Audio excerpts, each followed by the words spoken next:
Bueno, ahora sí, vamos a comenzar la charla. Buenas tardes a todos. Mi nombre es Mayo Campo y les doy la bienvenida a este cuarto encuentro del ciclo de charlas de formación de jóvenes republicanos y Unión Republicana. En esta oportunidad vamos a hablar sobre el proceso militar de los años 70 y sus causas. Fue una época muy oscura de nuestra Argentina, pero es fundamental que conozcamos la historia completa, ya que generalmente en las escuelas y en las universidades se enseña solamente una parte de esta historia, ¿no? Se omite la mayoría de sus causas, todos los actos de terrorismo que había y que infundían pánico en la sociedad. Ahora le voy a ceder la palabra a Martín Pugliese, que es uno de los fundadores de Unión Republicana. Hola Martín, ¿estás para decirnos unas palabras? Sí, perdón que tuve algunos problemas técnicos, pero ya estoy conectado y escucho correctamente. Bueno, en primer lugar, le quiero agradecer a Victoria Villarroel, que hoy nos acompaña y nos va a ilustrar, sobre todo a los más chicos, sobre lo que fueron los años 70. Pero antes de pasar al tema, me gustaría contar brevísimamente qué es Unión Republicana y qué es Jóvenes Republicanos.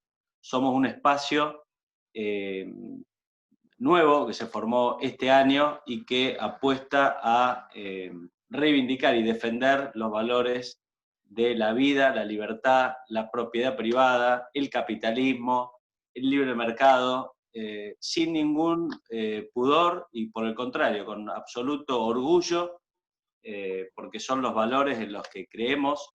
En mi caso, milito políticamente en el PRO hace 10 años aproximadamente, eh, y si bien en los últimos tiempos mucha gente se hizo la imagen, y con motivos de que el PRO era un partido que no contenía o no defendía estos valores, nosotros desde, insisto, Unión y Jóvenes Republicanos apostamos a reivindicarlos, y porque creemos que son los valores que hicieron grande a la Argentina y que pueden volver a hacerla grande. Dicho eso, para los que recién en esta no participaron de las charlas anteriores de este ciclo, les cuento que este es un ciclo de formación para todo público, pero especialmente para chicos jóvenes, para contarles otra visión sobre momentos históricos de la Argentina que vienen siendo terriblemente tergiversados. Eh, por ejemplo, todo lo que fue, en las primeras charlas hablamos del siglo XIX, Juan Bautista Alberdi, la explosión económica posterior que tuvo el país después del dictado de la Constitución. Después hablamos de la década del 30, el surgimiento del peronismo. Y hoy nos toca hablar sobre otro momento donde debe ser récord mundial las mentiras que se han escuchado, no solo en los medios de comunicación, sino en el sistema mismo educativo, donde hasta hace poco tiempo, y ahora seguramente de nuevo, parece que fuera obligatorio mentir bajo riesgo de ser catalogado de, no sé, de ser un genocida, un defensor del odio.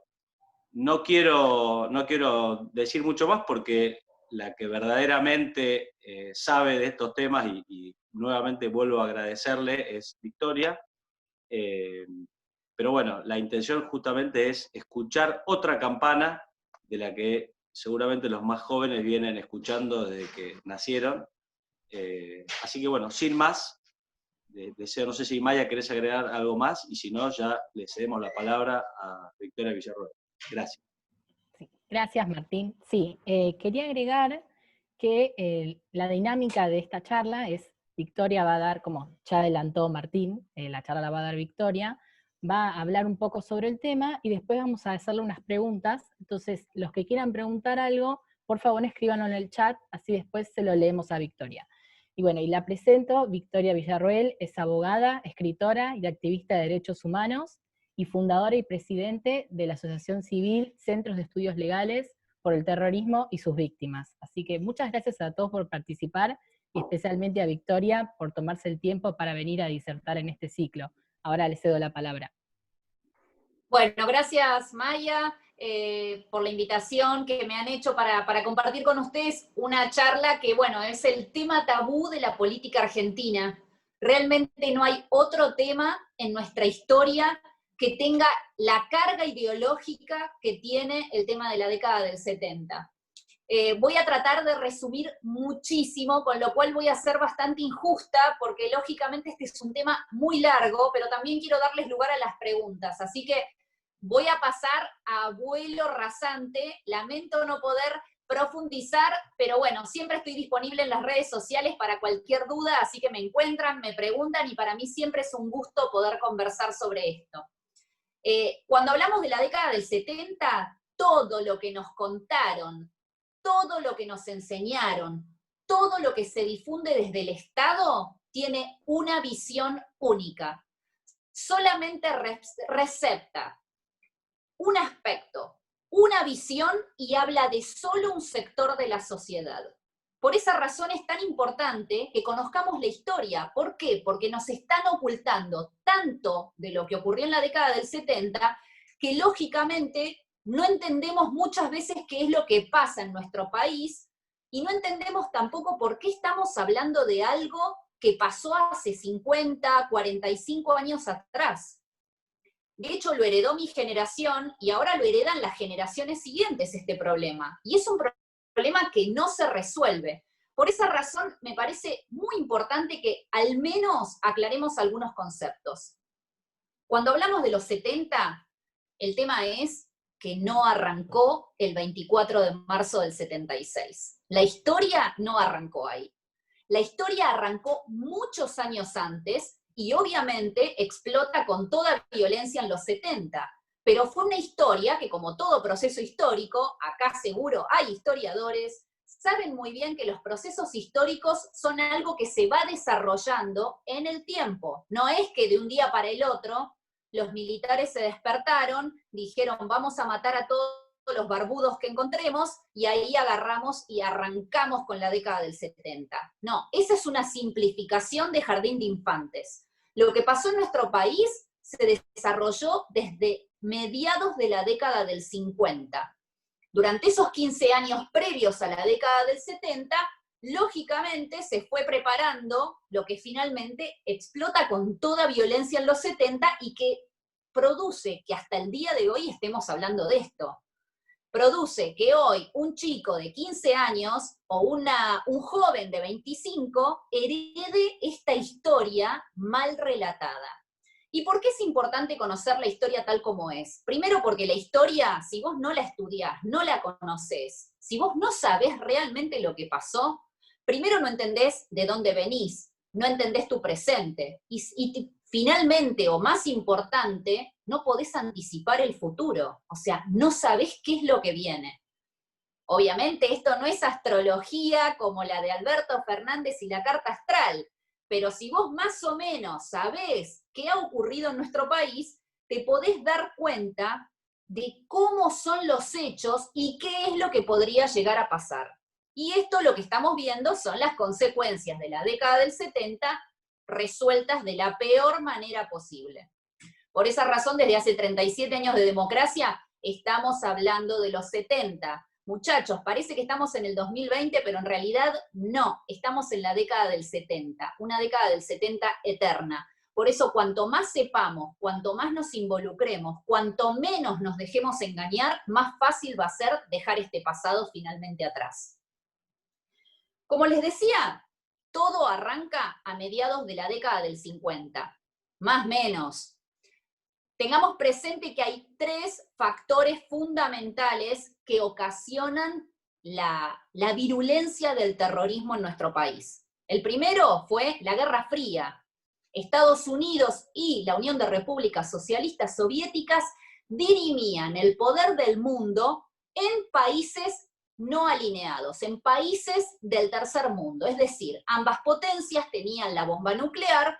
Lógicamente, no se la iban a tirar entre ellos, porque desaparecían ellos y con ellos todo el mundo, pero sí dirimían el poder del mundo en los países denominados no alineados, que eran América Latina, África y Asia.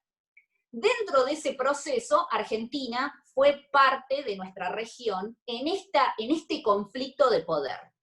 Mientras Estados Unidos apoyaba a los gobiernos de facto o gobiernos cívico-militares, la Unión de Repúblicas Socialistas Soviéticas apoyaba a las organizaciones armadas, grupos terroristas, grupos guerrilleros, grupos insurgentes, etc. Todos los sinónimos que se les ocurran. De esta manera, en nuestra región, el lugar de embajador, de alguna manera, de la Unión de Repúblicas Socialistas Soviéticas, el lugar de quien desperdigó la doctrina comunista o la doctrina marxista, lo ocupó la isla de Cuba.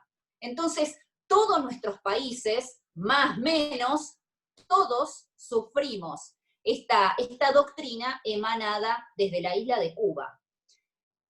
Por esa razón, la mayoría de los terroristas de nuestro país también reconocían en Cuba la Meca que tienen los musulmanes, o sea, había que ir a Cuba si vos te considerabas un revolucionario. Y por esa razón, la mayoría de los terroristas de nuestro país o han ido a Cuba para adoctrinamiento o simplemente para entrenamiento militar. Entonces, el primer factor fundamental es la Guerra Fría. Sin ese factor, realmente no podemos entender qué fue lo que pasó. El segundo factor tuvo mucho peso en nuestra región y en algunos otros países no alineados, o sea, del tercer mundo. ¿Y cuál es? Es la infiltración del marxismo en la iglesia católica. Por esa razón, América Latina, como es mayoritariamente cristiana, lógicamente en nuestra región este segundo factor tuvo un peso, una importancia fundamental. ¿Qué significa lo que yo les comenté antes, la infiltración del marxismo en la iglesia?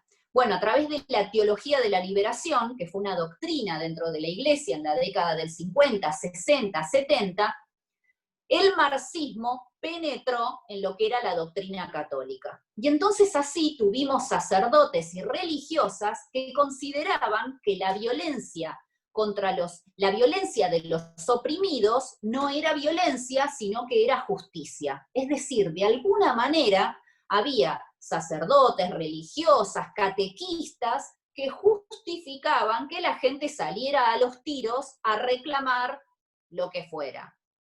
Por ejemplo, en contra de la pobreza y salíamos a los tiros. Imagínense, el índice de pobreza en la década del 70 o del 60 en la República Argentina era ínfimo para lo que estamos viendo hoy. Sin embargo, bueno, era la excusa. Entonces, esta doctrina, particularmente de la teología de la liberación, fue gravísima, porque realmente aquí en Argentina tuvimos sacerdotes, religiosas que integraron principalmente montoneros, que fueron combatientes, o que escondían las armas de los terroristas, o de alguna manera servían de cobertura de las actividades ilegales de estas organizaciones armadas. Por esa razón, muchos de los combatientes de montoneros surgieron de la Acción Católica Argentina. Entonces, este es un factor también sumamente importante. Obviamente hay países de Asia que no eran católicos, esto no tuvo gran repercusión, pero en el caso de América Latina fue realmente importante. Hubo curas guerrilleros, hubo monjas que integraban las organizaciones, por ejemplo, acá en la ciudad de Buenos Aires, en el Colegio San Miguel, para los que son de Buenos Aires, en la calle Larrea y Beruti, bueno, hay una iglesia, y en esa iglesia, debajo del altar, Montoneros escondía sus armas. Es decir, contaban con la complicidad de muchos religiosos que apoyaban esta violencia. El tercer factor es propio de nuestro país. No lo tiene ningún otro país, y es el peronismo. ¿Qué significa esto que estoy diciendo que es un factor, bueno, digamos, tan importante en lo que pasó? Como todos sabemos, Perón había sido derrocado en el 55, estaba proscripto, es decir, se le había prohibido participar en elecciones como candidato, se prohibían, bueno, desde cantar las canciones del peronismo, o sea, había toda una proscripción hacia lo que significaba el peronismo y la idea del peronismo. Esto ocurrió, como todos sabemos, en el 55, con también el comienzo de la Revolución Libertadora. Perón estaba en el exilio, y desde el exilio Perón fomentaba que ciertos grupos que se iban aglutinando, bueno, crearan una sensación de intranquilidad social, cometieran atentados de tipo terrorista, para forzar que los distintos gobiernos, principalmente en la década del 60, dijeran, bueno, el país es un caos, permitamos que Perón regrese al país y sea presidente de nuevo. Entonces, durante toda la década del 60 se desarrollaron la primera y la segunda resistencia peronista, en la cual se cometieron miles y miles de atentados terroristas. Imagínense que, bueno, en esa década hubo gobiernos cívicos, o sea, gobiernos constitucionales y gobiernos de facto. Bueno, todos, de alguna manera, más o menos, todos sufrieron lo que era el ataque, por un lado, de esta resistencia peronista, fogoneada por Perón desde el exilio para poder volver, y además lo que era la formación de estos grupos terroristas de corte peronista, que además decían, bueno, a ver, nosotros fomentamos que vuelva Perón, pero la verdad es que Perón es un viejo, entonces lo que necesitamos es que una vez que Perón regrese, nosotros nos subimos arriba de él, le pegamos un golpe y hasta luego quedamos nosotros con el poder. O sea que era una lucha entre vivos, en el medio quedamos todos nosotros, que fuimos el pato de la boda, y bueno, y en esta situación ambos fomentaron, organizaciones armadas y Perón fomentaron a conveniencia propia lo que era la intranquilidad social que terminó explotando. O sea, es inevitable que en una sociedad donde hay violencia, las cosas vayan creciendo, sobre todo cuando o quedan impunes o el Estado no las combate debidamente. Entonces, estos son los tres factores principales. Hubo otros factores que son menores, pero nos circunscribimos a estos tres como para empezar a pensar qué fue lo que pasó para que en 1970 Argentina se empezara a convertir en un polvorín. Como les contaba, las primeras organizaciones terroristas no surgieron en los 70, ya estaban desde fines de los 50. Hubo varias organizaciones armadas, aproximadamente hubo 17 organizaciones armadas actuando en distintos momentos entre la década del 60 y el 70. Por supuesto, yo nada más las voy a mencionar. Siempre va a parecer un chivo, pero siempre recomiendo que si quieren, les interesa, en este libro los llaman Jóvenes Idealistas, ahí van a encontrar todo lo que yo les estoy contando y explicado 1000 veces mejor, porque yo acá estoy haciendo a la carrera, así que sepan disculpar que sea tan crota en algunas explicaciones, pero no queda otra, porque si no, nos vamos al cuerno hablando de esto. Entonces, bueno, había varias organizaciones terroristas. Una era Uturuncos, otra era el Ejército Guerrillero del Pueblo, otra era Fuerzas Armadas de Liberación, Fuerzas Armadas Peronistas, Fuerzas Armadas Revolucionarias, Organización Poder Obrero, o sea que había una infinidad de grupos, pero los dos más importantes, porque actuaron a lo largo de toda la década del 70, fueron Montoneros y el Ejército Revolucionario del Pueblo. Estas dos organizaciones terroristas se desarrollaron a lo largo de toda la década del 70, y vamos a hacer una muy, muy breve reseña de sus características.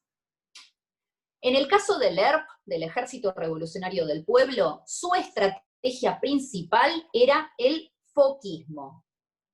¿Qué significa el foquismo? Significa, digamos, siguiendo las enseñanzas del Che Guevara, de crear un foco, 2 focos, 3 focos, que era lo que él decía respecto de lo que había ocurrido en Vietnam, eso lo dice en el libro Guerra de Guerrillas. Los del Ejército Revolucionario del Pueblo hablaban de crear distintos focos que de alguna manera incendiaran el país y forzaran la toma del poder por estos grupos. Porque me estoy adelantando un poco, pero no les quiero pinchar el globo, pero tanto Montoneros como el Ejército Revolucionario del Pueblo no eran jóvenes idealistas y lo que buscaban era la toma del poder. O sea, nadie los iba a votar por elecciones libres. Entonces los tipos dijeron, bueno, a ver, ¿de qué manera llegamos al poder? Y bueno, matemos la gente que sea necesaria, incendiemos el país, y en algún momento lograremos replicar lo que pasó en Cuba, haremos una revolución, y bueno, y muchachos, hasta luego, vivan en una dictadura comunista. O sea que ellos siempre tuvieron ese objetivo, y la estrategia que persiguieron fue la del foquismo. Esta estrategia, como les decía, era crear distintos focos que incendiaran de alguna manera el país y forzaran a la toma del poder por estos grupos. En cambio, Montoneros no sostenía esta estrategia. Montoneros sostenía el entrismo. ¿Qué significa el entrismo? Significa la infiltración de un determinado lugar. Por ejemplo, en el caso de Montoneros, se especializó particularmente en infiltrar al peronismo y al catolicismo. Por esa razón, la mayoría de sus combatientes, al menos en una primera etapa, pertenecen a estos dos sectores, al peronismo y al catolicismo.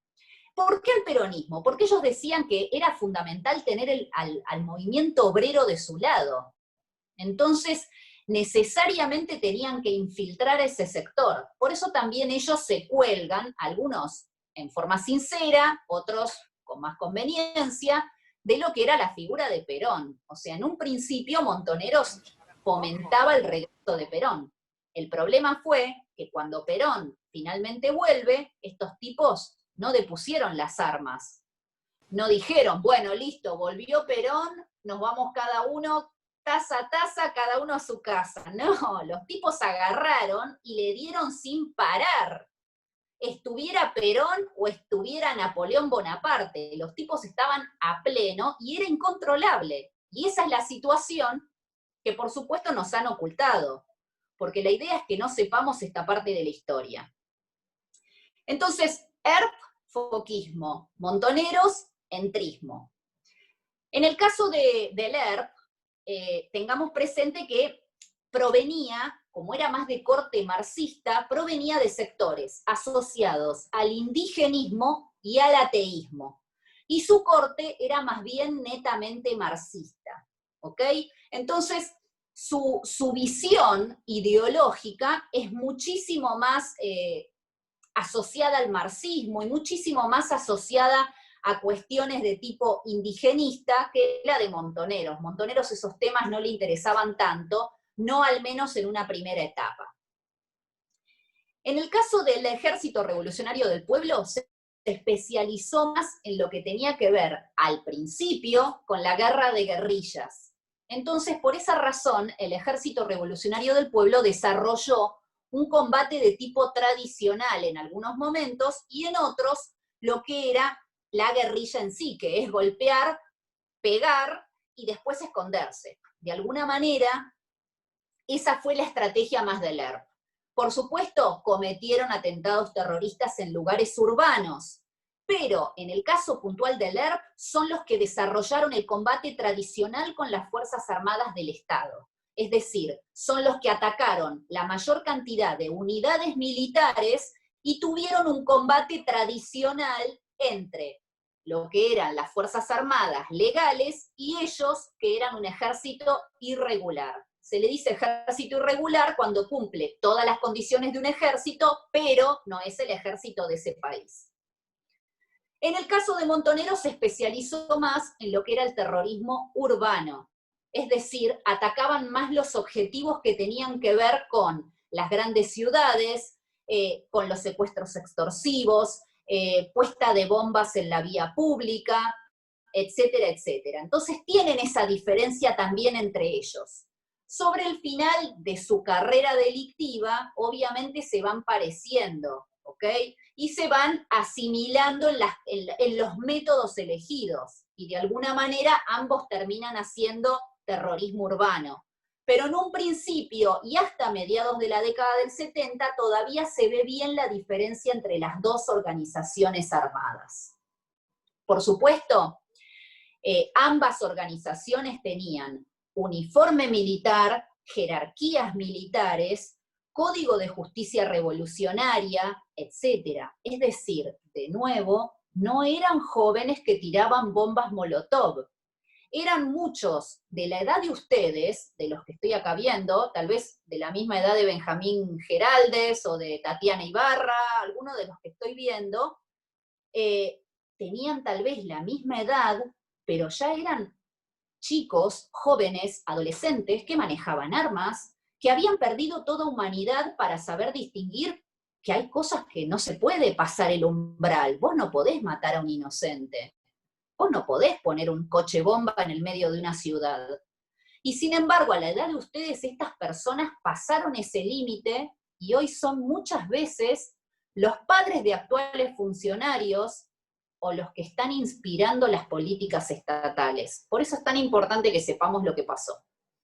En el caso del Ejército Revolucionario del Pueblo, en 1973, el 25 de septiembre del 73, el Estado, durante el gobierno de Lastiri, emite un decreto declarando ilegal el Ejército Revolucionario del Pueblo. Es decir, desde el 73, el ERP en Argentina fue ilegal. En el caso de Montoneros, unos meses después. Un año y medio después. Entonces, ambas organizaciones llegó un momento donde para el Estado, en democracia, eran ilegales. Esto es importante, porque siempre nos cuentan que eran unos jóvenes idealistas que solo querían un mundo mejor y que todo arrancó el 24 de marzo del 76 cuando los militares finalmente los masacran. Eso no fue verdad. Ya los gobiernos democráticos habían tomado medidas de todo tipo para de alguna manera cercar a esta gente y limitar el poder de daño que tenían. Yo no les puedo explicar lo que debe ser, o sea, yo no estaba viva en la mayoría de la década del 70, o era un bebé o no estaba viva, con lo cual no tengo recuerdos, ¿sí? Pero si ustedes vieran los diarios de época, que yo los invito a ir a las hemerotecas, una vez en su vida, vayan a una hemeroteca de nuestro país, pidan un diario, el que quieran, entre los años 73 al 75, y vean cómo chorreaban sangre de los atentados terroristas que había en nuestro país. La mejor forma de conocer la historia es ver lo que pasaba en aquel momento contado por los medios, ¿eh? Y no estoy hablando de que elijas Clarín, La Nación. Para mí el mejor diario para contar la verdad era Crónica. Un diario sensacionalista, un diario que vos podrás decir todo lo que quieras, pero te contaba la posta, te contaba lo que pasaba en nuestro país. Entonces, bueno, estas dos organizaciones actúan a lo largo de los 70 y son las que terminan de alguna forma aglutinando a las demás. Es decir, mientras las otras organizaciones se rearmaban o terminaban, digamos, anulándose o cerrándose como organización armada, siempre se terminaban los combatientes uniendo o a Montoneros o al Ejército Revolucionario del Pueblo. Hubo un intento por juzgar a los terroristas con la ley en la mano, porque siempre esta es una de las cosas que nos ocultan sobre los 70. ¿Por qué los militares no juzgaron a los terroristas? ¿Por qué no se los juzgó? Bueno, es que en realidad se los juzgó. Durante el gobierno de facto de Lanusse, del 71 al 73, se creó la Cámara Federal en lo Penal, una cámara especial para juzgar los crímenes del terrorismo. Y allí en esa cámara solamente había 9 jueces que eran los que juzgaban solamente los crímenes del terrorismo. Viajaban por todo el país, les quiero decir, no había celular, no había internet, no había impresoras, no había computadora, no había Google, no había disco rígido, o sea, había un montón de cosas que no existían. Sin embargo, los juicios tardaban, la etapa de instrucción y el juicio oral, menos de 9 meses. Por eso cuando hoy nos dicen que la justicia necesita más funcionarios, más plata, más esto, más lo otro, como en la reforma judicial, discúlpenme, pero nos están tomando el pelo. Porque había un momento en donde realmente había muchísimo menos y la justicia era mucho más rápida.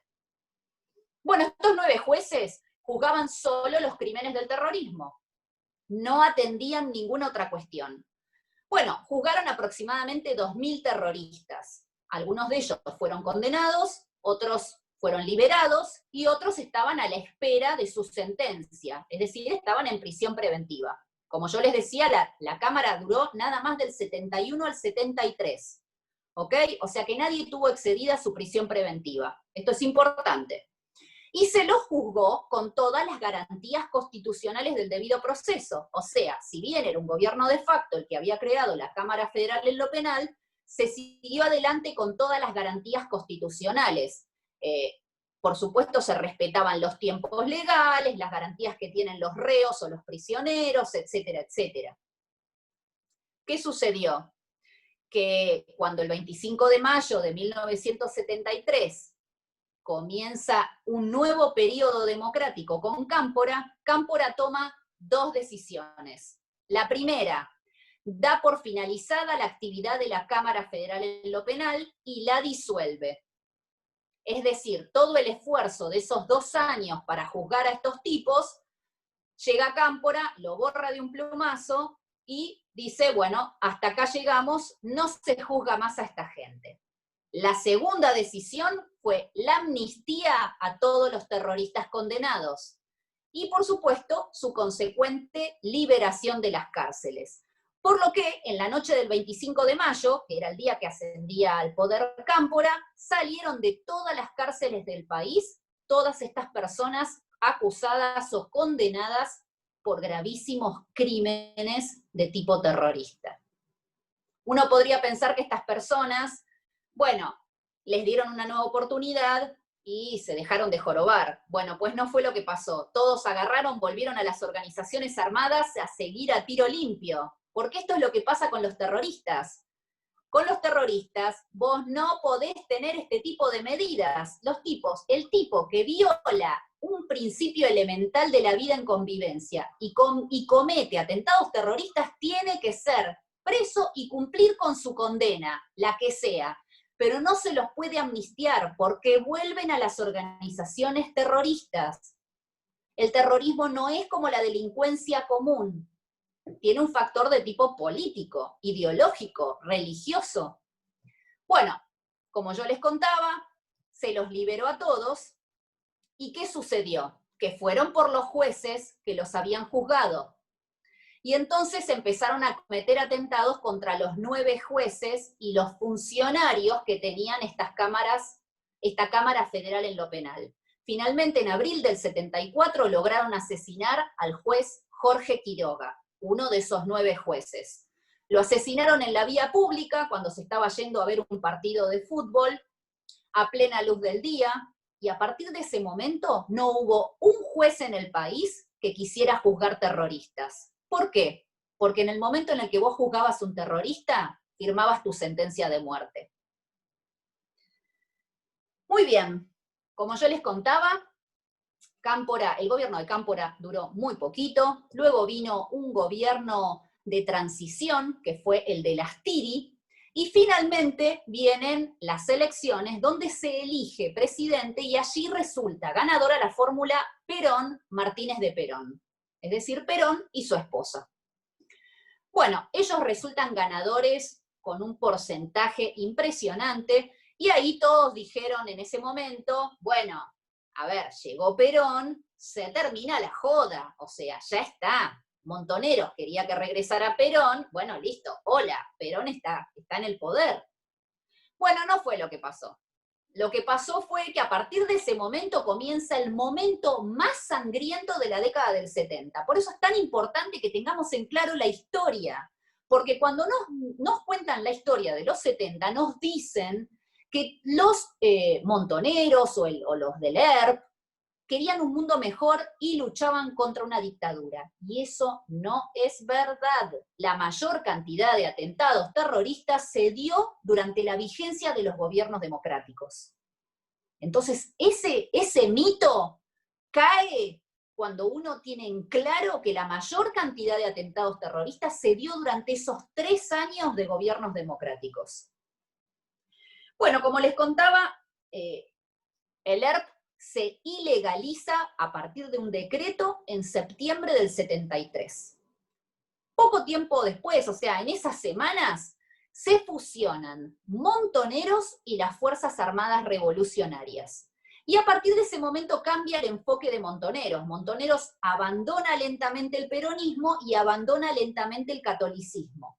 Las Fuerzas Armadas Revolucionarias, que es el grupo con el que se asocian, con el que se terminaron uniendo, tenían un contenido más de tipo marxista, más de tipo ateo. Entonces, por esa razón, a partir de ese momento, bueno, ellos van distanciándose lentamente de Perón hasta finalmente sacarlo hasta de su propio distintivo. Ellos tenían un distintivo que era la P de Perón y detrás había cruzadas una tacuara y un fusil. Una tacuara es una lanza. Entonces atrás de la P de Perón estaba la lanza y el fusil.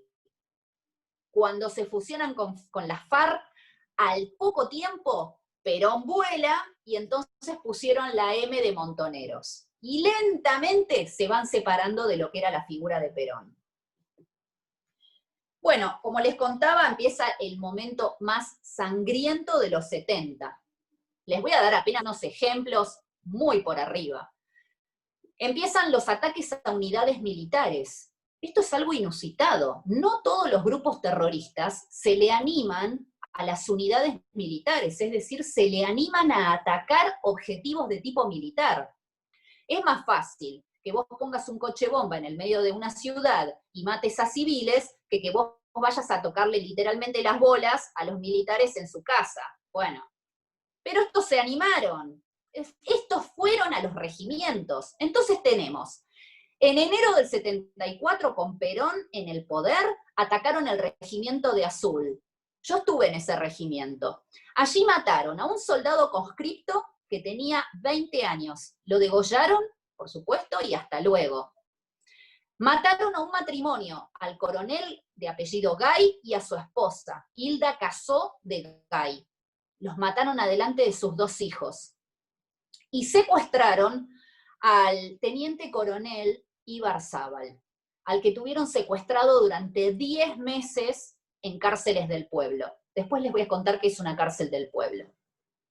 También atacaron Catamarca, el regimiento 17 de Catamarca, en agosto del 74. Estos fueron ambos hechos cometidos por el ERP. En la misma fecha, en agosto del 74, casi el mismo día, atacaron la fábrica militar de armamento de Villa María, de explosivos de Villa María. Esto es en Córdoba. Allí secuestraron al coronel argentino del Valle Larrabure. Es el secuestro más largo de la historia argentina. Este coronel estuvo secuestrado 372 días en manos del Ejército Revolucionario del Pueblo, en un secuestro donde además lo torturaron y finalmente lo asesinaron. También estuvo en una cárcel del pueblo, secuestrado.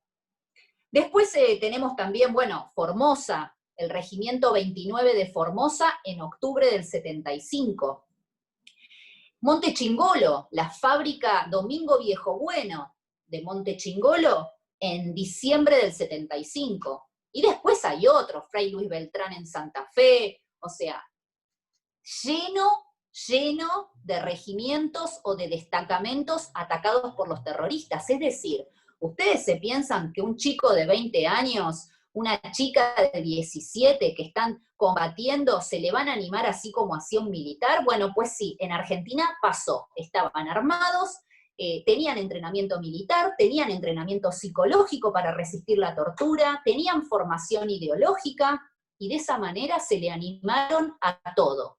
Y esto es muy diferente a lo que ha pasado en otros países del mundo. En otros países los terroristas no se le animan así nomás a las unidades militares. Sin embargo, en Argentina pasó. Bueno, es importante que de alguna manera cuantifiquemos cuántas fueron las víctimas. ¿Cuántas fueron las víctimas en los 70?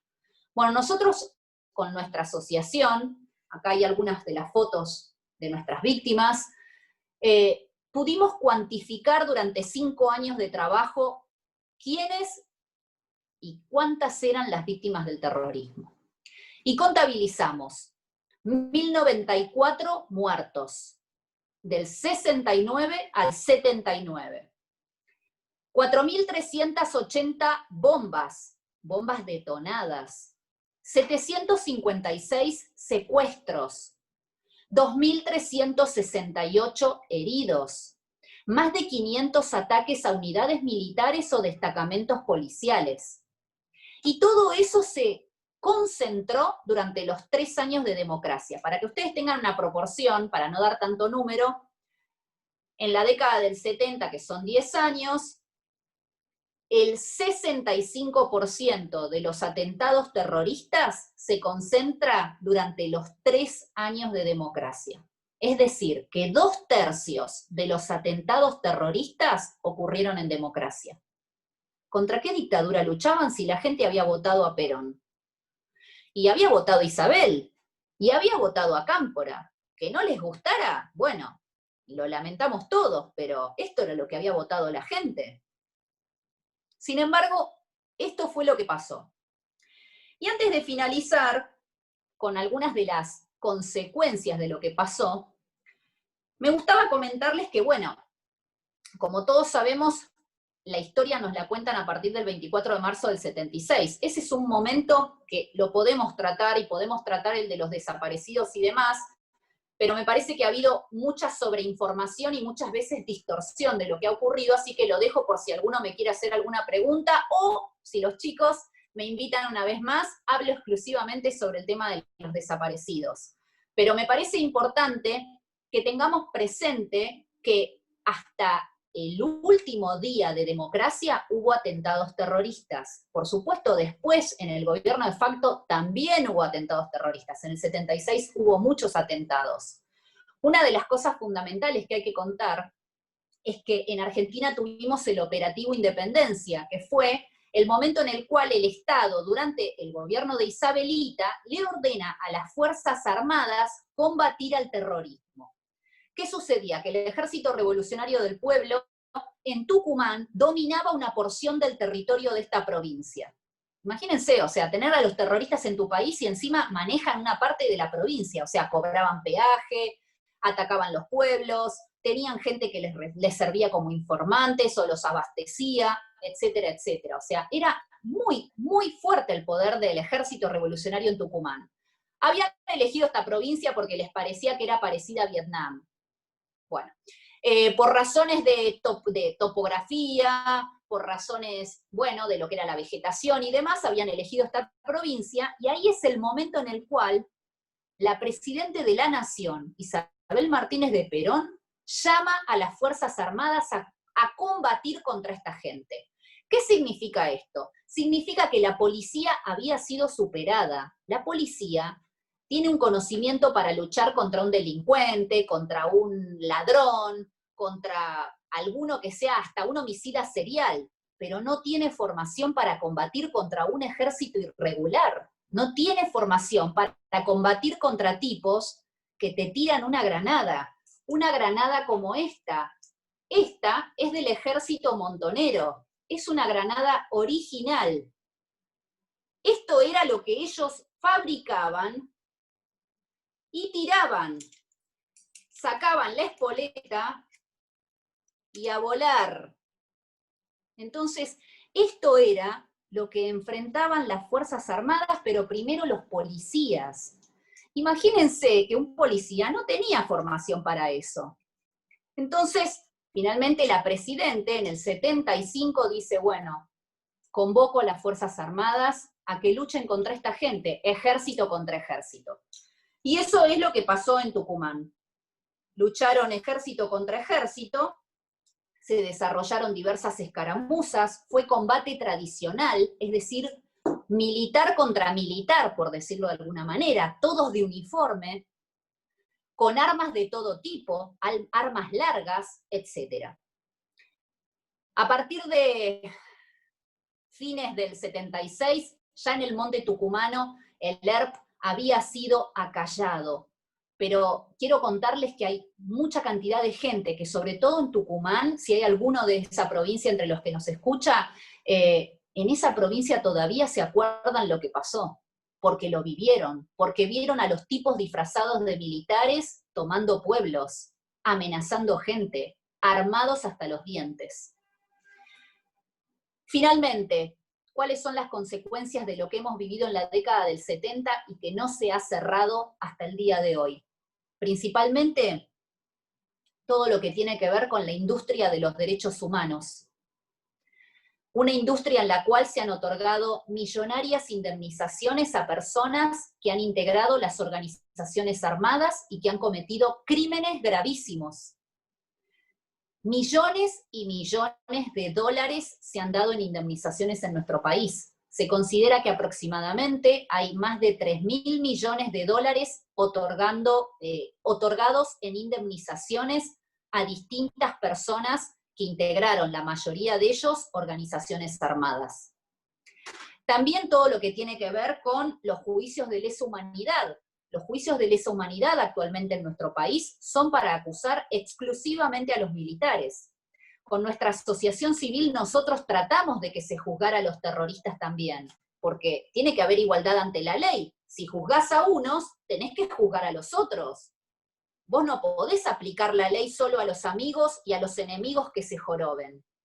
Bueno, por supuesto el Estado argentino desde hace 15 años nos viene diciendo jodete, o sea, no nos otorga absolutamente ninguna posibilidad de que una víctima tenga justicia en este país. Bueno, también tenemos subsidios que se le dan a ONGs de todo tipo, Abuelas de Plaza de Mayo, Madres de Plaza de Mayo, CELS, Asociación de Detenidos Desaparecidos, Hijos, etc. Pilas de ONGs que viven del dinero público desde hace años. También tenemos los parques y museos de la memoria. Yo los llamo de la desmemoria, porque imagínense que cuentan solo una parte de la historia, no relatan todo lo que pasó, no abarcan a todas las víctimas. De hecho, no hay ninguna mención a las víctimas del terrorismo y a todos los atentados que yo les conté. Yo les di las cifras. El total de víctimas que hay en Argentina son 17.380 personas. Algunas muertas, otras, o sea, algunas asesinadas, otras heridas, otras secuestradas, o sea, de distinto tipo de delitos, pero son muchos miles de ciudadanos y sus familias que no tienen derechos humanos. Y sin embargo no hay ni una mención de ellos en los museos de la memoria. Finalmente, el Festival de Cargos Públicos. Imagínense que hoy tenemos ministros que son hijos de terroristas. Y por supuesto, un terrorista tiene derechos humanos y no debe ser desaparecido. Pero tampoco me tomes el pelo poniéndome a un terrorista como funcionario o al hijo de un terrorista que me va a convalidar la historia, porque por supuesto un hijo no tiene la culpa de lo que hicieron sus padres, pero en el momento en que el hijo de un terrorista te dice que su padre luchaba por el bien común, que su padre hizo algo bueno, cuando en realidad era un ponebombas, te estás convirtiendo de alguna manera en un convalidador de la historia mal contada, o sea, te estás convirtiendo en alguien que convalida los crímenes. Y eso es lo que yo siempre estoy en contra, o sea, yo no tengo problema en que haya un hijo de un desaparecido ocupando un cargo público. Lo que tengo problema es que haya hijos de desaparecidos ocupando cargos públicos que convalidan la actividad terrorista de sus padres. De eso no puedo estar a favor. Entonces, en definitiva, tenemos un montón de gente que está, de alguna manera, parasitando el Estado desde distintas funciones y que trabaja por dos objetivos. Primero, reescribir la historia de nuestro pasado. Si vos no conocés la historia, no sabés de dónde venís, no entendés el presente y no podés anticipar el futuro. Y segundo, garantizarse su propia impunidad. Si no hubo terrorismo en Argentina, los terroristas no existieron, y entonces, muchachos, acá todo arrancó el 24 de marzo del 76, y los terroristas tiraban flores y tomaban té con leche. Y eso no es verdad. Bueno, en definitiva, la historia de los 70 nos la contaron amputada. Es como si fuera un rompecabezas al que le quitaron piezas, y esas piezas que le darían coherencia a la historia, nos las contaron como si fuéramos un jardín de infantes. Le faltan esas piezas a la historia, no sabemos qué ocurrió, todo arrancó en una fecha, antes vivíamos en el paraíso terrenal con Adán y Eva, Argentina era un lugar de paz, de todo paz y amor, y aquí todo arrancó en marzo del 76. Y mientras tanto hay miles de ciudadanos, 17.380 ciudadanos, argentinos y extranjeros, de todos los órdenes y orígenes sociales, de todas las profesiones. La mayor cantidad de víctimas, de hecho, son civiles, católicos, judíos, protestantes, mujeres, hombres, niños, etcétera, que están esperando tener justicia, verdad y reparación. Por eso yo los invito, no tanto si no quieren a comprometerse con este tema, sino a conocerlo, al menos conocerlo. ¿Por qué? Porque este tema lo van a heredar ustedes y sus hijos. No porque se muera Berbisky o Eve de Bonafini, este tema se va a terminar. Tenemos para este tema para 50 años más. O sea que todos los que estamos acá vamos a seguir con este temita eternamente. Entonces mejor nos ponemos las pilas, lo conocemos, nos involucramos, invitamos a otros a conocer esta cuestión y de alguna manera combatimos. Muchas gracias. Muchas gracias, Victoria. ¿Te parece que empecemos con las preguntas? ¿Sí? Sí. Aclaro que hubo algunas que ya fueron respondidas, entonces no las vamos a decir, y hubo personas que hicieron la misma pregunta, así que las vamos a juntar. La primera pregunta es de Kevin Novo y dice, ¿qué opina de las declaraciones de Duhalde? ¿Qué objetivos tuvo con esas palabras? Bueno, yo lo expliqué eso en mi Twitter. No hay posibilidades de un golpe de Estado por parte de los militares, no hay ninguna posibilidad. Desde hace 37 años las Fuerzas Armadas están subordinadas al poder del Estado y además no tienen ningún tipo de infraestructura material para desarrollar una acción de ese estilo, así que es una cosa totalmente fantasiosa. Ahora, Duhalde ha sido especialista en golpes blandos. En el pasado un golpe blando lo tuvo de la Rúa, así que sería genial que él en tal caso le explique a la población a quiénes se refiere, porque los militares claramente no son los que tienen intenciones de hacer un golpe de Estado. En tal caso, el golpe de Estado vendrá desde el mismo gobierno, de distintas facciones del mismo gobierno, pero no tiene que ver con los militares. Perfecto. La segunda es de Martín Miguel y dice, ¿lo sucedido en el copamiento de la Tablada es alguna secuela de los 70s? ¿Estaría vinculado? Bueno, lo que ocurrió, lo que nos pregunta Martín, ocurrió el 23 de enero de 1989, cuando el movimiento Todos por la Patria, una organización terrorista formada con ex terroristas del Ejército Revolucionario del Pueblo, ataca el Regimiento 3 de La Tablada en provincia de Buenos Aires. De nuevo, 23 de enero del 89. Ese día, pleno verano, yo me acuerdo de ese día, un día de sol radiante, los terroristas atacaron este regimiento, pretendiendo hacer como que lo había atacado una facción de los carapintadas. Vamos a pasar por adelante de que eran los carapintadas, porque no nos da el tiempo.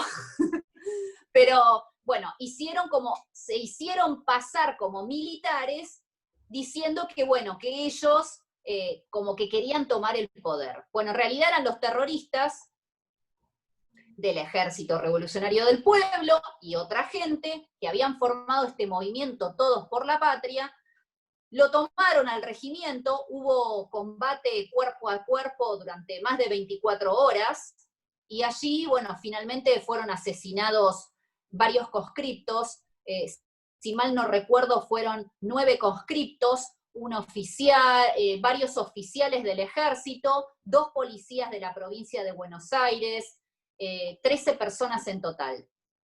Estas personas fueron asesinadas, los terroristas que murieron también en combate, por supuesto, y otros que fueron detenidos, fueron juzgados los detenidos, en muchos casos se los condenó a penas graves de prisión, pero ¿qué sucedió? Que luego, durante el gobierno de de la Rúa y luego de Duhalde, empezaron con las huelgas de hambre y empezaron al lloriqueo típico de los terroristas, porque en este país el terrorista se dedica al lloriqueo, o sea, viene, agrede, pone la bomba y después cuando finalmente el Estado le responde, bien o mal, que en tal caso eso lo tenemos que discutir, pero el Estado tiene la obligación de responder, porque nos tiene que proteger a nosotros.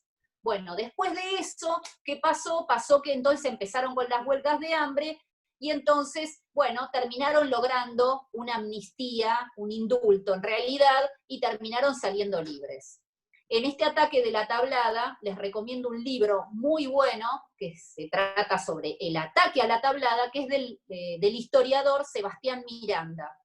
Si a alguno le interesa, me escribe por mi red social, la que quieran, Facebook, Twitter o Instagram, y les recomiendo bien el libro, pero si lo buscan va a ser El combate de la tablada, Sebastián Miranda. Y ahí él cuenta cómo es la tramoya que hubo entre el gobierno de Alfonsín y el movimiento Todos por la Patria, o sea, la complicidad que hubo. Así que eso se los recomiendo y es muy importante porque es el último ataque con la dinámica de los 70 que tuvimos en democracia.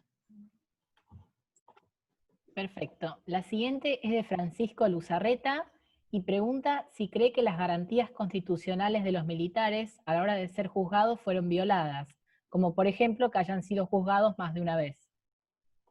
Bueno, siempre es bueno hacer esta aclaración. Soy abogada, por esa razón puedo hablar del tema, pero la realidad es que nuestra labor en la asociación civil que yo presido está exclusivamente circunscripta a lo que es la problemática de las víctimas del terrorismo. Entonces, nosotros no tratamos ni estamos presentados, ni yo soy parte en ningún juicio de lesa humanidad. Como abogada te voy a responder porque lógicamente tengo conocimiento.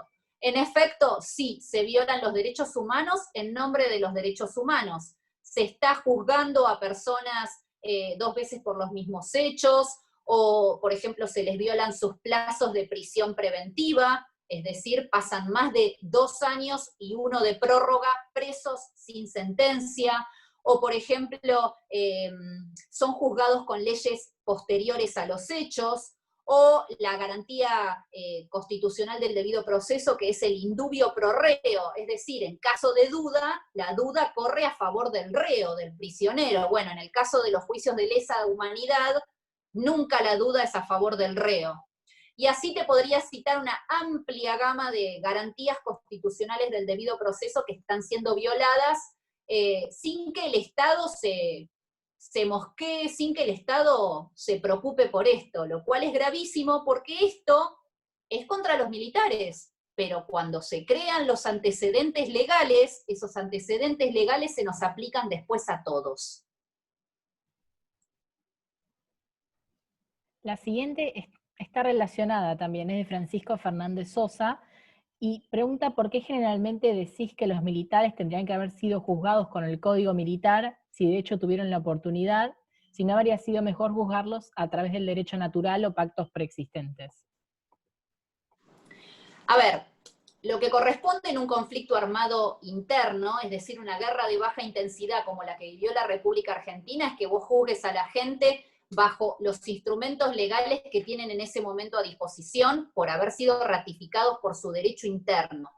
Es algo muy técnico. Habría que hacer una charla solo de derecho, que es una plomada para la mayoría de la gente, pero sí decirte, ahí Lucas Moriconi así dice que sí, pero bueno, fumátela un ratito.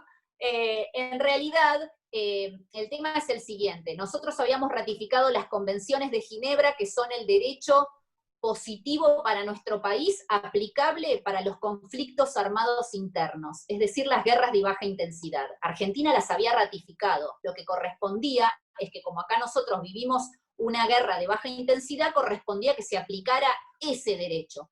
Y en tal caso, además, el Código de Justicia Militar. Vos no podés juzgar a un militar con las leyes civiles cuando está haciendo una acción de tipo militar. Lo que está pasando hoy en Argentina, por ejemplo, es que a un militar por ejemplo, la detención legal de un terrorista lo están juzgando por secuestro, como si fuera un delito común.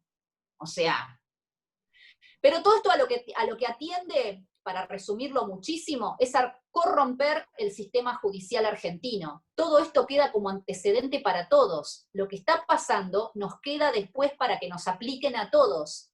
Cuando vos rompiste los límites de la ley, esos límites que sostenían el sistema legal terminan quedando demolidos para todos.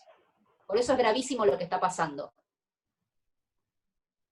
Perfecto. La siguiente es de Sol Luso y dice, siempre me dicen que no puedo defender a los militares porque fueron unos terroristas. ¿Qué opina al respecto? A ver, cuando hablamos de los militares, lo que podemos discutir fueron los métodos, la forma en la que hicieron las cosas, pero la realidad es que la función del Estado, tanto en gobiernos constitucionales como gobiernos de facto, la obligación principal de un Estado es defender y proteger a su población civil, es decir, todos nosotros. Entonces, después podemos discutir los métodos, pero primero lo que corresponde es que el Estado nos proteja y nos defienda. Primera cuestión. Segunda cuestión, el Estado, durante esta guerra, este conflicto armado interno, cometió abusos, y esos abusos están estipulados en nuestro Código Penal. La doctrina del terrorismo de Estado es una doctrina política, no es una doctrina jurídica. No existe en ningún tratado internacional de derechos humanos el terrorismo de Estado. Entonces, lo que nosotros tenemos en nuestro ordenamiento legal son los abusos del Estado, es decir, cuando el Estado se excede en su función o comete delitos en su función y viola los derechos humanos. Y eso está estipulado en nuestro ordenamiento legal. El resto es palabrerío. Es triste, pero es así. O sea, nos han vendido durante décadas doctrinas de tipo políticas, pero no doctrinas jurídicas. Y respecto de, te dicen que, bueno, que son terroristas y demás. A ver, acá en Argentina al terrorista no se lo está juzgando. Si no se juzga al terrorista, ¿cómo vas a juzgar posterior a algo que es posterior a eso, que es el terrorismo de Estado? O sea, es como haber creado un terrorismo mayor al terrorismo, y eso no existe. Por eso les digo que es una teoría de tipo política. Es un tema apasionante, además, porque es una teoría política que fue ideada, que fue de alguna manera pergeñada por un terrorista montonero, Eduardo Luis Duhalde, que fue secretario de Derechos Humanos de Argentina durante el gobierno de Néstor y Cristina Kirchner. Él escribió un libro llamado El Estado Terrorista, donde esta teoría política la da vuelta de manera de que se crea un terrorismo mayor al terrorismo y entonces las víctimas del terrorismo de Estado son mayores a las propias víctimas. Por esa razón, en Argentina, un terrorista que sufrió algún abuso del Estado o alguna violación a sus derechos humanos tiene más derechos que sus propias víctimas. Es semántica. La siguiente es de Franco Alfonso y pregunta cómo fue la creación de la AAA. Bueno, la AAA, ¿por qué no la mencioné? Porque la AAA fue una organización que duró apenas 2 años en Argentina, o sea, no es una de las organizaciones más importantes. Las dos más importantes son el Ejército Revolucionario del Pueblo y Montoneros. Se crea del 73 al 75. Contaba con el apoyo estatal, sí, en efecto, pero Montoneros y el Ejército Revolucionario del Pueblo también. La AAA, la Alianza Anticomunista Argentina, desarrolló su actividad principalmente en la provincia de Buenos Aires y de Córdoba. También eso es importante porque Montoneros y el ERP actuaron en casi todo el país. Su radio de acción entonces era más bien Buenos Aires, Ciudad de Buenos Aires, Ciudad de La Plata, Mar del Plata y Córdoba. Esta organización estaba integrada por civiles y por algunos uniformados y atacaba principalmente objetivos de tipo terrorista o simpatizantes de los terroristas. De nuevo, hasta un terrorista tiene derechos humanos, así que es una actividad, lo que hizo la AAA, que es ilegal. ¿Qué sucede? Que en Argentina los únicos juicios de lesa humanidad contra una organización terrorista son los de la AAA. Es decir, las únicas víctimas que tienen en Argentina algún tipo de reconocimiento del Estado son de izquierda. El resto de la población, sea de derecha o de lo que cazzo sea, esa persona no tiene derechos humanos porque fue atacada por el ERP o por Montoneros. Entonces, esto te muestra que evidentemente a ver, a mí me consta, pero evidentemente hay una conexión entre la AAA y muchas de las organizaciones armadas en términos de lo que eran las víctimas y los integrantes de las otras organizaciones armadas. De ninguna manera justifico su accionar, solamente puntualizo que las únicas víctimas reconocidas, y por esa razón nosotros no solemos mencionarlas, son las de la AAA, que están indemnizadas, tienen juicios de lesa humanidad, y de hecho se los incluye en el Parque o Museo de la Memoria. La siguiente pregunta la hicieron muchas personas, así que voy a tratar de resumirla. Digamos, se ven muchas similitudes entre lo que relataste en los 70s y ahora. Entonces, querían saber tu opinión, si vos tenés esta visión, qué podría llegar a pasar. Ya lo del golpe de Estado ya lo aclaraste, pero, por ejemplo, en la creación de agrupaciones terroristas y de nuevo todo este terror que vivió la gente en los 70s, si puede volver a pasar ahora. ¿Cómo ves el contexto actual? Mira, el contexto actual lo veo más, no tanto en lo que tiene que ver con la fase armada propiamente dicha, sino más con todo lo que tiene que ver con lo ideológico y con todo lo relacionado con, por ejemplo, las tomas o las usurpaciones de terrenos, eh, todo lo que es el vaciamiento del Estado a través de la corrupción, la cantidad de familiares familiares de terroristas, que están en puestos de gobierno, es impresionante. Es muy difícil creer que realmente no hay la intencionalidad clara de que estas personas tengan la suma del poder público. Con lo cual, yo lo que veo es, primero, que estamos repitiendo el parámetro en cuanto a que hoy tal vez ya no es necesario que le pegues un tiro a una persona en la vía pública, pero sí hoy tenés bien en claro que nuestras políticas estatales en casi todos los órdenes de nuestro quehacer político y público están manejadas por personas que fueron terroristas o que adhieren a los postulados del terrorismo. Entonces difícilmente esa gente piensa en el bien común de todos nosotros.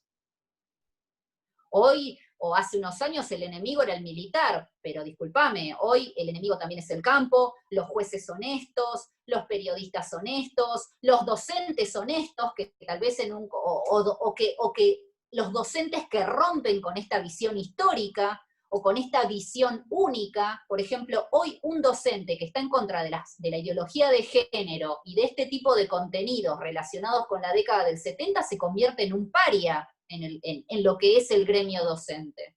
Entonces, hoy ya no hace falta que vuelen las balas, pero sí logran la domesticación de la sociedad. Por esa razón, aquellos que somos libres al hablar, al expresarnos, al pensar, somos un enemigo inevitable de esta gente. Yo considero, llevo muchos años haciendo esto que es defender a las víctimas del terrorismo con nuestra asociación civil y poniendo la cara en todos lados. Considero que esto es una obligación de todos los ciudadanos argentinos. Esto no es una obligación de Victoria Villarruel o de aquel al que le volaron una pierna o le mataron a su papá en su cara. Esta es una obligación de todo el pueblo argentino porque es nuestro país el que está en juego y esta gente lo que tiene ganas es simplemente de hacer un gobierno de facto o hacer un gobierno donde nuestra libertad, donde nuestra vida, donde nuestra propiedad privada esté limitada.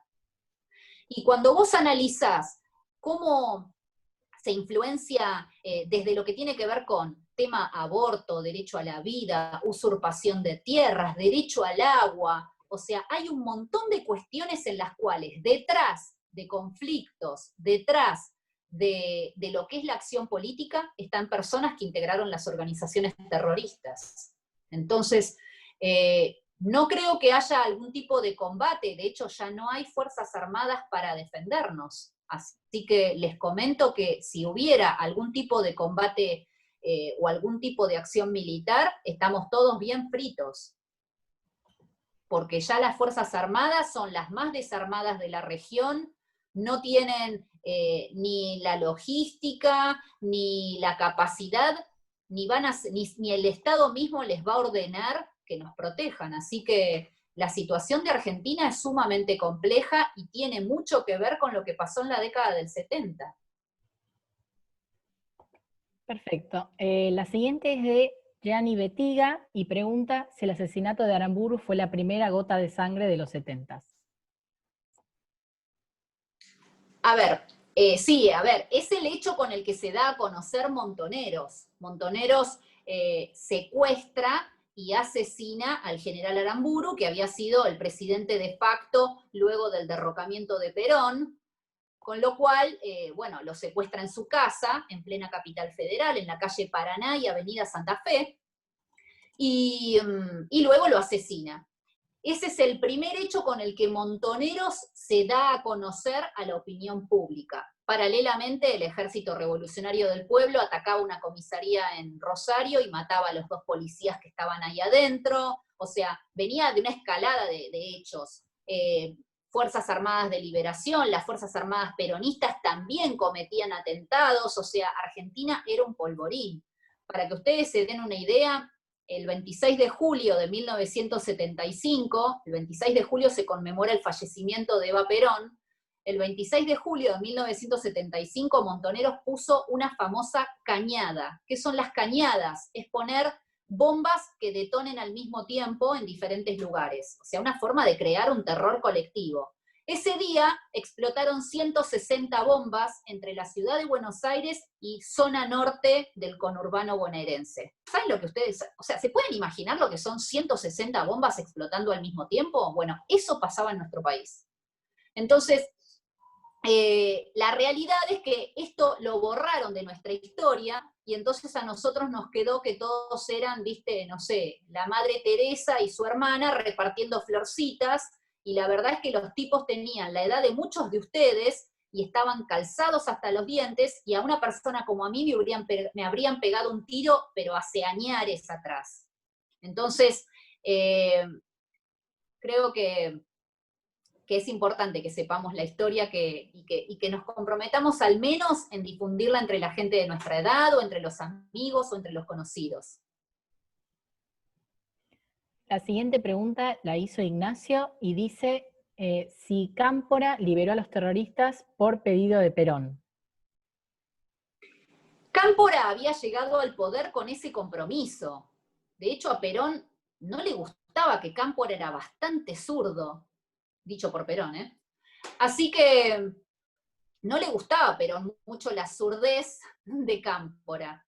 Pero Cámpora había llegado al poder con el compromiso de dar esta medida, que era anular y disolver la Cámara Federal en lo penal, es decir, la Cámara que lo juzgaba, y además liberar a todos los terroristas. Y lógicamente llega al poder y cumple con su promesa. La siguiente es de Amanda Mesri y dice, ¿qué es la cárcel del pueblo? Bueno, las cárceles del pueblo eran lugares cavados generalmente debajo de propiedades civiles, por ejemplo, una casita, se cavaba como un sótano o un pozo, en caso de que no hubiera sótano, y allí se tenía presa a la persona secuestrada.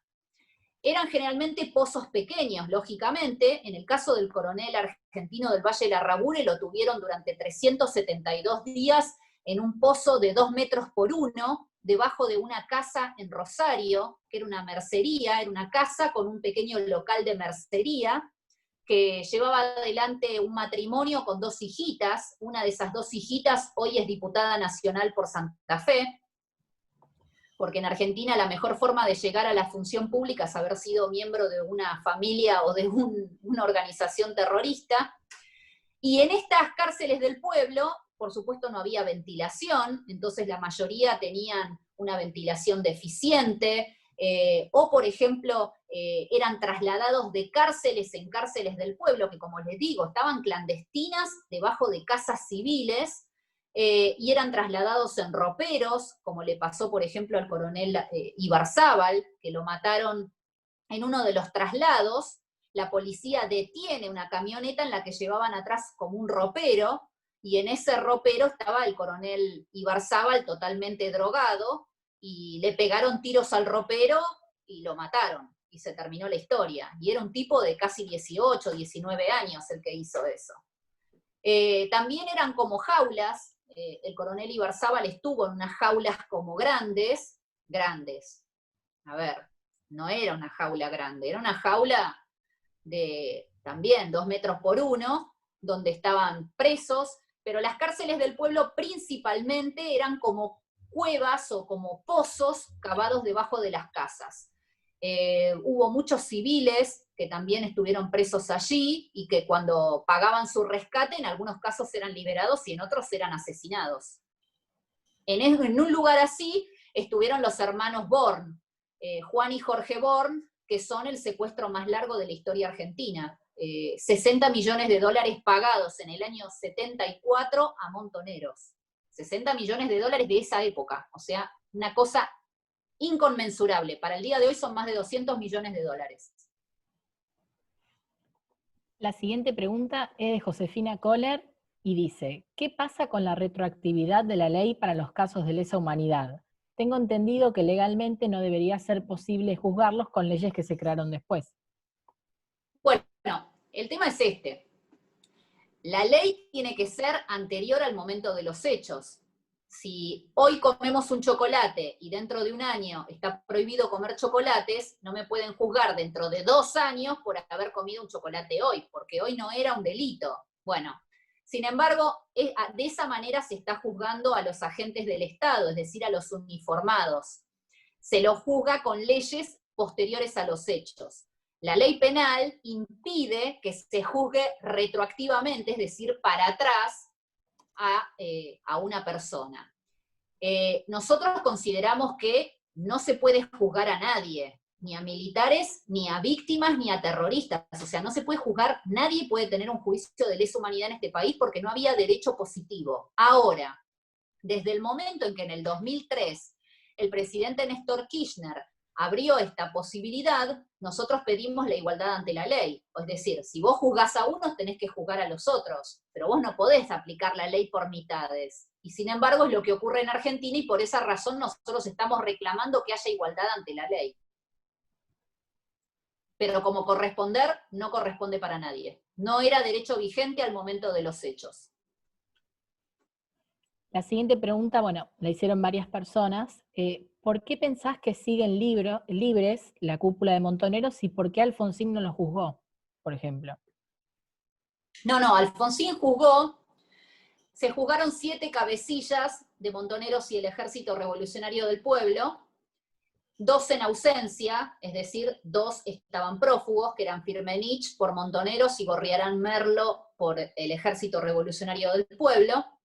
El resto, los otros 5, fueron juzgados, pero ¿qué pasó? Que llegó Menem y los indultó. Entonces los tipos salieron.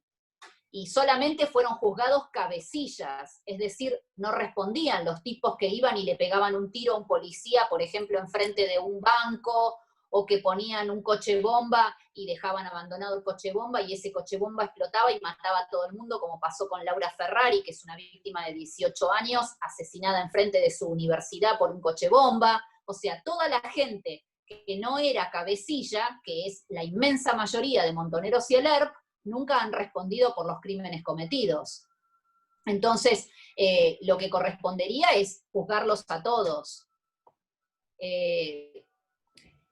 Sacando esa cuestión, Argentina no va a tener un cierre de esta situación que es tan dolorosa y que tiene que ver con la década del 70 si no hay justicia. O sea, difícilmente un país pueda superar crímenes tan graves si la sangre de las víctimas queda impune. O sea, si los que cometen los crímenes terminan llegando a la función pública, utilizan los bienes y los recursos del Estado para garantizarse su impunidad, etc.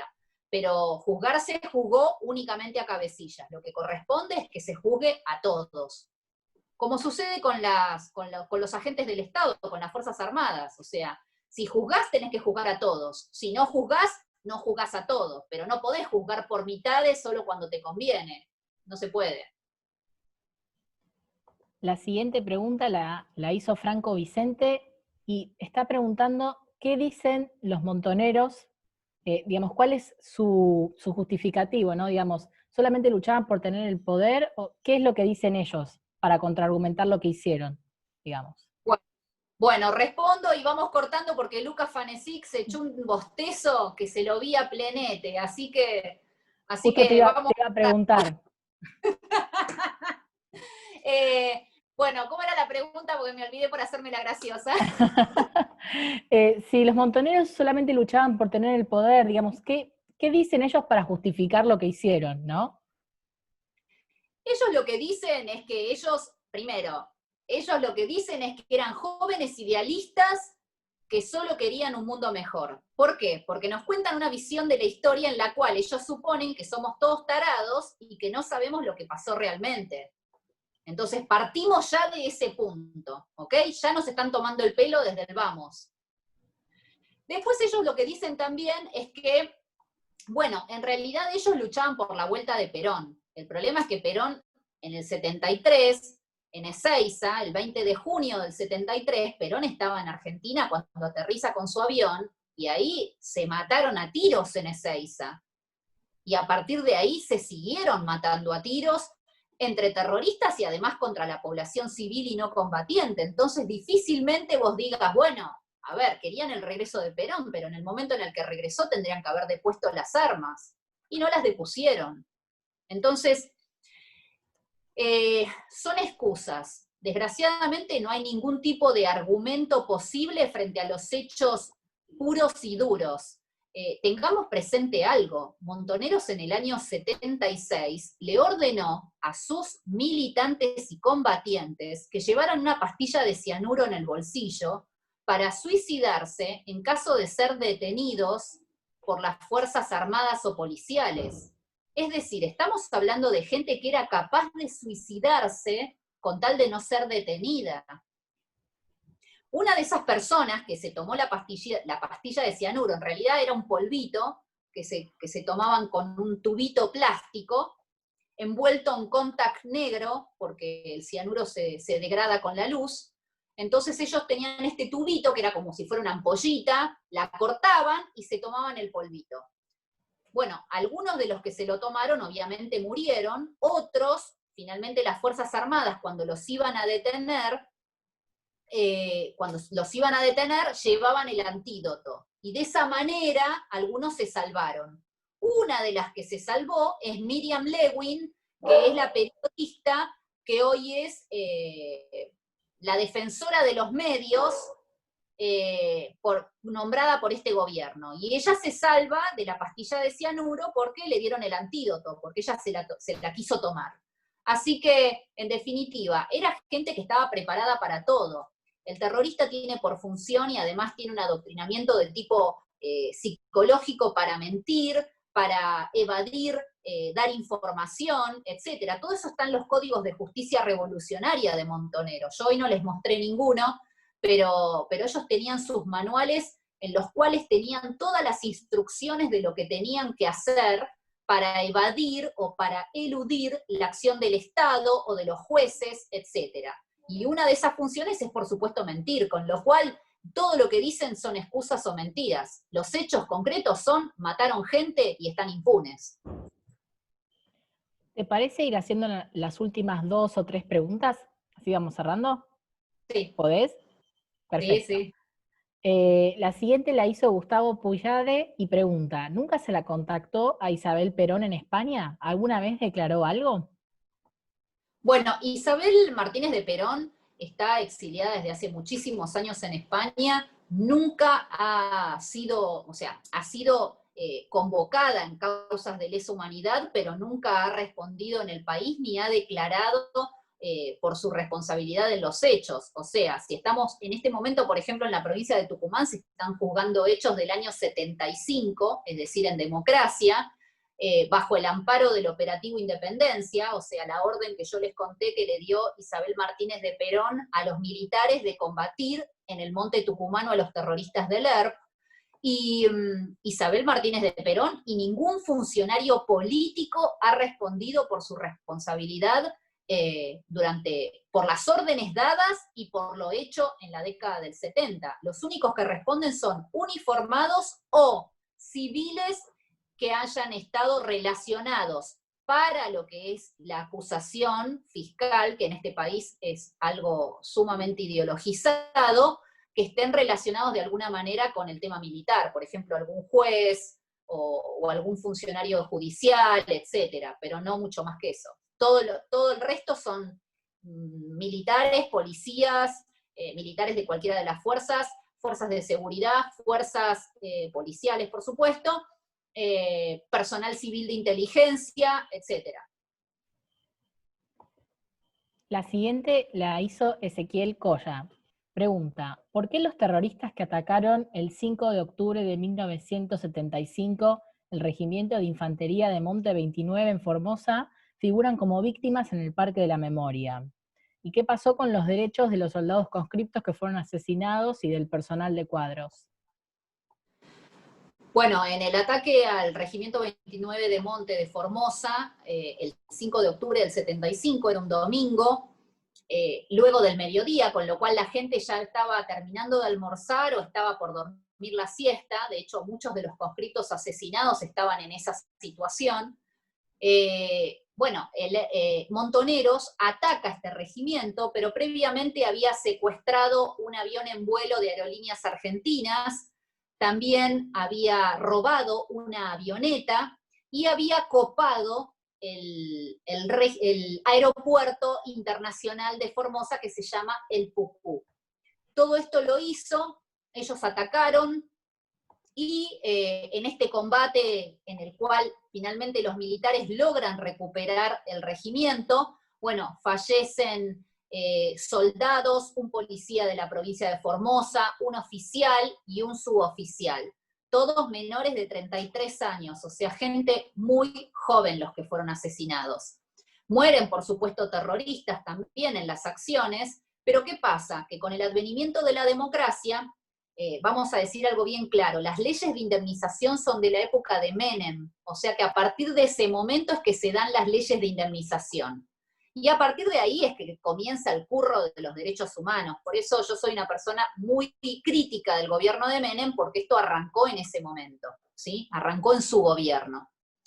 Y bueno, se presentaron los familiares de estos terroristas muertos en combate a cobrar la indemnización y el Estado argentino se las otorgó como si fueran víctimas, cuando habían atacado una unidad militar en democracia siendo terroristas. Y sin embargo el Estado los indemnizó. Y no contentos con eso, además de indemnizarlos, los ubicó en el Parque de la Memoria en la ciudad de Buenos Aires. Entonces, cuando vos vas a la Costanera Norte en la ciudad de Buenos Aires, ves que entre los nombres de aquellos que son víctimas del terrorismo de Estado o que murieron combatiendo por los mismos ideales de verdad y justicia, porque eso es lo que dice el parque en la entrada, te encontrás que entre los nombres de la gente está lleno de terroristas que murieron en combate, o que se tomaron la pastilla de cianuro, o que murieron poniendo una bomba,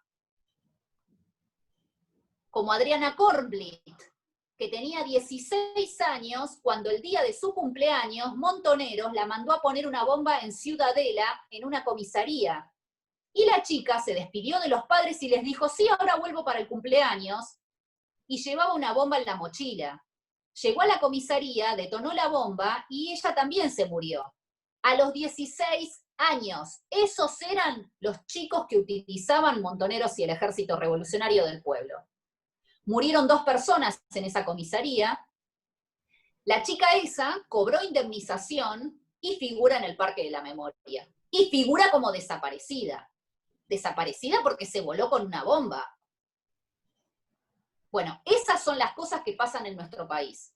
Entonces yo ya estoy recaliente, porque me toman el pelo a mí y a los 44 millones de argentinos, cuando acá hay un montón de jubilados que están muriéndose de hambre después de trabajar toda una vida, cuando tenemos a médicos, militares, policías ganando unas miserias, y sin embargo tenemos la caradurez de otorgarle una indemnización a ponebombas, a secuestradores, a asesinos, y todo eso pasa porque el pueblo argentino no conoce la verdad. Entonces la verdad no siempre te va a caer simpática, pero tenemos la obligación de saberla. Perfecto, coincido plenamente. La pregunta final la hacemos desde Jóvenes Republicanos. ¿Dónde podemos conseguir tu libro? Bueno, acá está, lo llaman, ahora viene el momento del chivo, lo llaman Jóvenes Idealistas, y este es otro, Los Otros Muertos, y no tengo a mano Un Canto a la Patria, que es el del coronel Larrabure. Bueno, estos 3 libros, estamos en todas las redes sociales, yo como Vicky Villarruel o Victoria Villarruel, y si no, CELTIV, que es la asociación civil que yo presido, pero nos mandan un mail a libro@victimasdeargentina.com, libro@victimasdeargentina.com, y allí les van a mandar el libro por correo. Estamos en contexto de cuarentena, así que se los mandamos por correo, y de esta manera ustedes nos ayudan a seguir luchando, porque los libros son a beneficio de la asociación civil, así que si ustedes lo compran, nos ayudan a que sigamos luchando. En los libros, sobre todo Lo Llaman, que como ven es un libro recontra grande de tamaño, bueno, van a encontrar, ven, gráficos, fotos, todo a color, con las armas de los terroristas, quiénes eran los terroristas, las víctimas, etc. Es un libro que yo, más allá de que lo escribí yo con el equipo de CELTIV, se los recomiendo porque es una excelente manera de meterte en la década del 70, no solamente en los contenidos, sino además en lo visual. Tenés forma de ver las fotos, entonces podés ver todo lo que nos ocultaron, y eso me parece súper importante para poder dimensionar lo que vivimos en Argentina en los 70.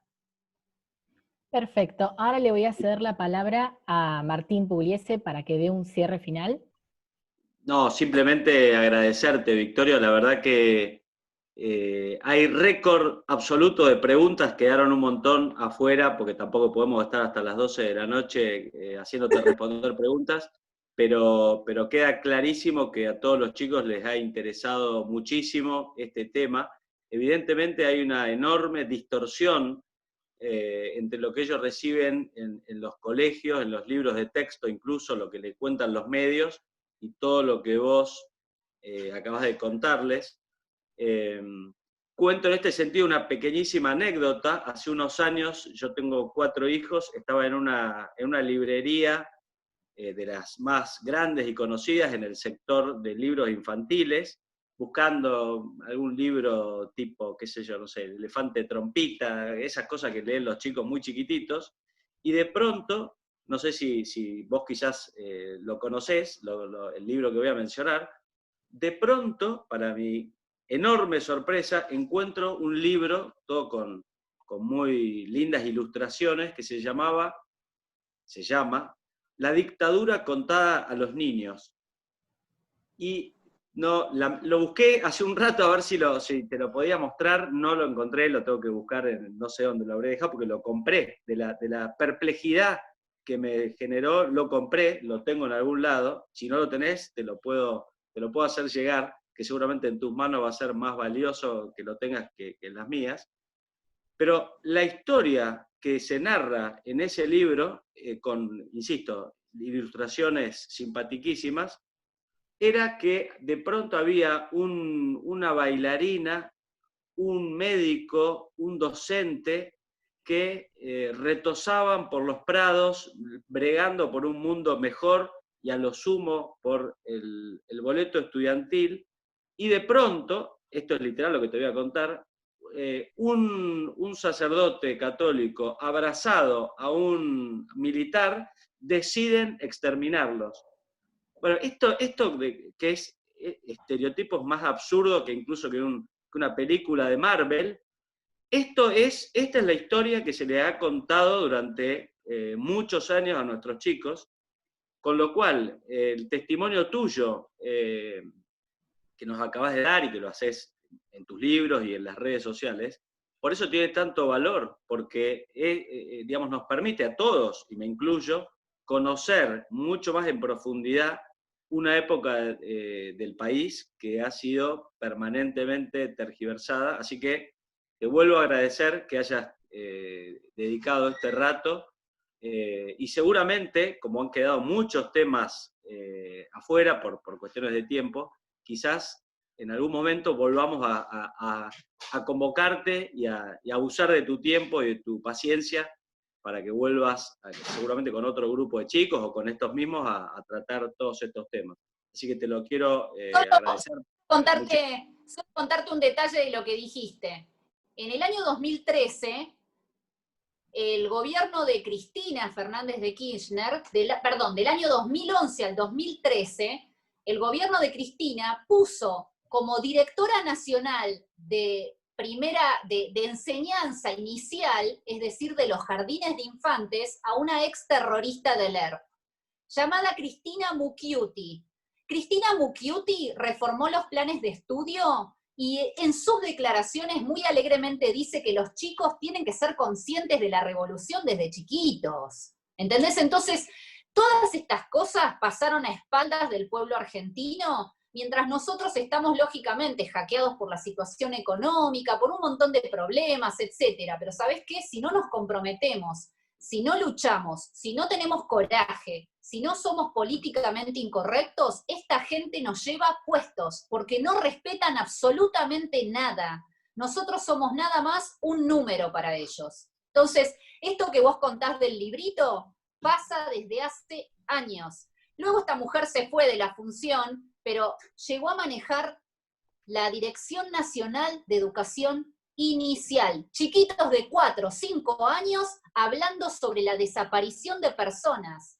O sea, es muy complicado explicarle una cosa de ese estilo a un chiquito al que vos ya de por vida lo dejaste condenado a odiar los uniformes. Y tal vez a nosotros nos parece una pavada eso, pero el día que vos necesitas un policía, cuando vos lo odias, no sentís confianza. Y obviamente hay policías malos, pero también hay médicos malos, también hay abogados turros. Bueno, pero eso no significa que todo el mundo es un hijo de puta. Y sin embargo, acá en Argentina, un uniforme es visto como mala palabra. Y gran parte también de lo que pasa es que vos no te sentís protegido como ciudadano cuando vos no confías en nadie. Entonces, ojo, tengamos presente algo. Después cuando necesitan que sean custodiados, etcétera, son todos custodiados. O sea, hola, ¿no? Tampoco comemos vidrio. Pero a lo que voy es que rompieron el entramado social y te lo rompen desde chiquititos. Entonces es muy importante que nos comprometamos en el conocimiento de esto, que parece pasado, pero que es presente. Sin duda, y por eso es tan importante también contrarrestar todo el trabajo cultural que han hecho y que siguen haciendo, para inocular todas estas ideas, digamos, no solo tienen que ver con los temas históricos, ¿no? Sino de enseñar a los chicos que toda persona que es rica es mala y el pobre es bueno, que el inquilino es angelical y el locador es perverso. Y bueno, toda esta batalla cultural es la que de algún modo, obviamente con toda humildad, nos proponemos poner nuestro granito de arena, y bueno, vamos a seguir con este de paso le aviso a todos, vamos a seguir con estos ciclos de charlas de formación porque nos parece que es fundamental que sobre todo los chicos jóvenes tengan la posibilidad de seguir, digamos, formándose y ganando conocimiento sobre todos estos temas. Bueno, muchísimas gracias por la invitación. Gracias por el dedito a Alan Alderete y su papá, que estimo que son aquí, están ahí. Bueno, les mando un saludo a todos. Me encuentran en las redes sociales por cualquier cosa que quieran charlar de este tema. Me quedaron las indemnizaciones, que realmente es algo escandaloso. Yo voy a postear seguramente entre hoy y mañana un artículo que escribí para la revista del Colegio de Abogados, sobre todo lo que es el curro de los derechos humanos, donde ahí van a tener cifras y demás, así que después, si les interesa, vayan a Twitter y vayan a Facebook e Instagram para ese tema. Y bueno, nada, siempre a disposición, y siempre de nuevo, pese a que todo esto es una tragedia para el pueblo argentino, yo creo que nosotros tenemos la obligación de luchar, pero luchar con una sonrisa en la cara pese a todo. La batalla no está perdida, solamente la tenemos que librar. Así que les mando un abrazo a todos, y cuando quieran, nos encontramos nuevamente. Muchísimas gracias. Un placer. Gracias. Comento que la siguiente charla es el lunes que viene. Va a estar María Corina Machado hablándonos de los populismos latinoamericanos. Hasta luego. Muchas gracias.